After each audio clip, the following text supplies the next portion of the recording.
बताइए, ठीक है। बताओ ESR का पूरा नाम क्या है? Electrophilic substitution reaction. जब रिएक्शन का शुरुआत इलेक्ट्रोफाइल करेगा तो क्या बोलेंगे? Electrophilic substitution reaction. अच्छे से बोलिएगा। जब रिएक्शन का शुरुआत न्यूक्लियोफाइल करेगा तो nucleophilic substitution reaction.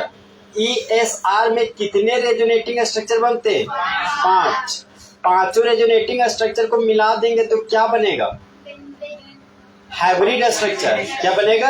Hybrid structure. बताइएगा, एक मॉलिक्यूल्स का एक से ज्यादा स्ट्रक्चर बनाना रियल स्ट्रक्चर कहलाता है कि रेजोनेटिंग स्ट्रक्चर? कौन सा स्ट्रक्चर कहलाता है हमारा? Resonating structure. बताइए, बेंजोइक एसिड में जो कार्बोक्सिल ग्रुप है वह एक्टिवेटिंग ग्रुप है कि डीएक्टिवेटिंग ग्रुप? Activating group. फिर बताइएगा, benzoic acid ortho para directing group है कि मेटा डायरेक्टिंग ग्रुप? कैसे ग्रुप है? Meta directing group. फिर बताइएगा, ESR का कितना एग्जाम्पल है अभी? 3। कौन कौन? Halogenation, nitration, sulphonation. बताइएगा, हेलोजन का जुड़ना क्या कहलाता है? क्लोरीन का जुड़ना, ब्रोमीन का जुड़ना, आयोडीन का जुड़ना, नाइट्रिक एसिड का जुड़ना, सल्फोनिक एसिड का जुड़ना। अच्छा, हेलोजिनेशन में सबस्ट्रेट का नाम बताइए, रिएजेंट का नाम, कैटलिस्ट का नाम। Ferric chloride. बोलिए। अब बताइए, आने वाला क्लोरो ग्रुप कहाँ पर जुड़ेगा? मेटा पर। तो बाय प्रोडक्ट क्या बनेगा?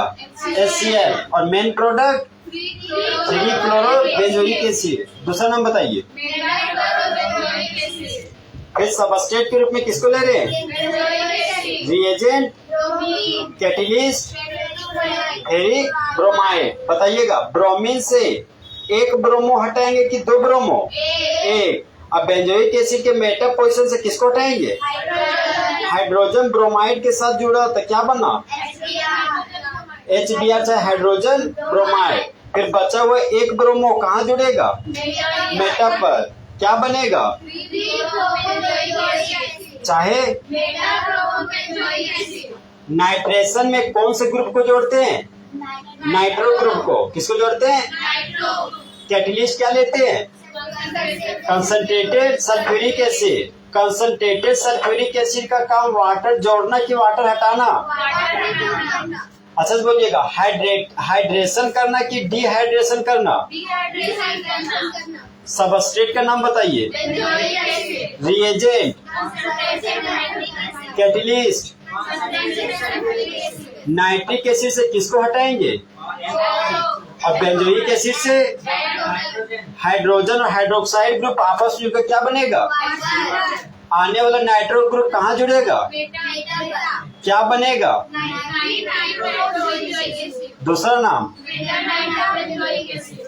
फिर बताइए, सल्फोनेशन में कौन से ग्रुप को जोड़ते हैं? Sulphonic acid. सबस्ट्रेट का नाम बताइए। कैटलिस्ट और रिएजेंट का नाम बताइए। कंसंट्रेटेड सल्फ्यूरिक एसिड से किसको हटा रहे हैं? OH। और बेंजोइक एसिड के मेटा से तो HOH आपस में मिलकर क्या बना लिया? वाटर। अब मेटा पोजीशन पे किसको जोड़े हैं? Sulphonic acid. तो इस ग्रुप का यूपेक नेम क्या है? 3 सल्फो बेंजोइक एसिड। इसका कॉमन नेम बताइए। Meta sulpho benzoic acid. फिर बताइएगा, वाटर का जुड़ना कहलाता है क्या? वाटर का हटना। ठीक है। हाइड्रोजन का जुड़ना? हाँ ठीक है। तुमने तुक्का मार दिया क्या? सही बोल दिया यार, हम भी चौंक गए कि कैसे बोल दिया। हाइड्रोजन का जुड़ना और हाइड्रोजन का हटना डिहाइड्रोजिनेशन। हाइड्रोजन और हेलोजन का जुड़ना हाइड्रो हेलोजिनेशन और हटना डिहाइड्रो हेलोजिनेशन। बताइएगा, इसका नाम होता है क्या? इसका नाम और इसका ये मोर रिएक्टिव कौन है? फिर और उसके बाद आयोडीन। फिर बताइए HF का नाम हाइड्रोजन क्लोराइड, HCl का नाम, HBr का नाम, HI का नाम, HF से मोर रिएक्टिव, HCl से मोर रिएक्टिव, HBr से मोर रिएक्टिव, HI। अब बताइए एसिडिक के नेचर। अच्छा सुनिएगा, जब बेंजोइक एसिड को पानी में डालेंगे अगर टूट कर OH माइनस देगा तो नेचर में एसिडिक कहलाएगा कि बेसिक? बेसिक। अम्ल की क्षार, हंस गए। अरे अगर पानी में टूटकर H प्लस देगा तो नेचर में क्या कहलाएगा? एसिडिक। तो बताइए बेंजोइक एसिड को कहाँ भुला रहे हैं? क्या मिल रहा है?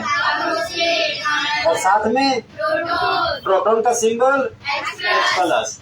ये जो कार्बोक्सिलेट आयन है ना वह रेजोनेंस स्टेबलाइज है। रेजोनेंस स्टेबलाइज का मतलब क्या समझते हैं? पाई सिग्मा क्या होगा? Negative charge. बोलिए तो पाई सिग्मा नेगेटिव चार्ज। ये किसका कंडीशन है? रेजोनेंस